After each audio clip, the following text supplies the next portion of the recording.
মৃত্যু হওয়ার সাথে সাথেই মৃত ব্যক্তি বুঝতে পারে না যে সে মারা গেছে। মৃত্যু পরবর্তী সময়ে আত্মীয় স্বজনের কান্নাকাটি, তাকে গোসল করানো, কাফনের কাপড় পরানো, এমনকি তাকে কবরস্থ করা পর্যন্ত নিজেকে সে মনে করে মৃত্যুর স্বপ্ন দেখছে। যখন তাকে মাটিতে শোয়ানো হচ্ছে তখনও তিনি স্বপ্নের ঘোরে থাকেন আর মনে করতে থাকেন এটি একটি স্বপ্ন। তারপরে সে চিৎকার করে, কিন্তু কেউ তার চিৎকার শুনে না। পরে যখন সবাই তাকে কবরের অন্ধকারে ফেলে চলে যায় আর সে মাটির নিচে একা হয়ে যায়, তখন আল্লাহ তার প্রাণ ফিরিয়ে দেন। সে চোখ খুলে তার খারাপ স্বপ্ন থেকে জেগে ওঠে।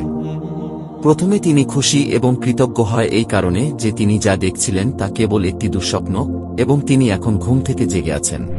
তারপরে সে তার দেহটি স্পর্শ করতে শুরু করে, যা কেবল একটি সাদা কাপড়ে জড়িয়ে রাখা হয়েছিল।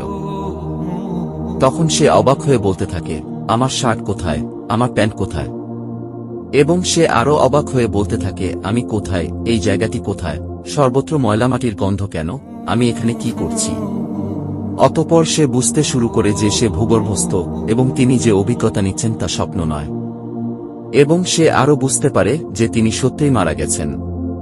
তারপরেও তিনি যতটা সম্ভব উচ্চস্বরে চিৎকার করতে থাকেন এবং তার স্বজনদের ডাকতে থাকেন যারা তার উপকারে আসতে পারে, কিন্তু তাকে কেউ উত্তর দেয় না। অতঃপর সে মনে করে যে এই মুহূর্তে কেবলমাত্র আশা মহান আল্লাহর কাছে। আল্লাহর কাছে ক্ষমা প্রার্থনা করার সময় সে কেঁদে ও মিনতি করে বলতে থাকেন, হে আল্লাহ, আমাকে ক্ষমা করুন, আমাকে ক্ষমা করুন।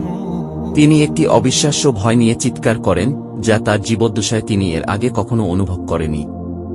যদি তিনি একজন ভালো ব্যক্তি হন, তাহলে হাসি মুখে দুজন ফেরেশতা তাকে সান্ত্বনা দেওয়ার জন্য তাকে সর্বোত্তম সেবা করবেন।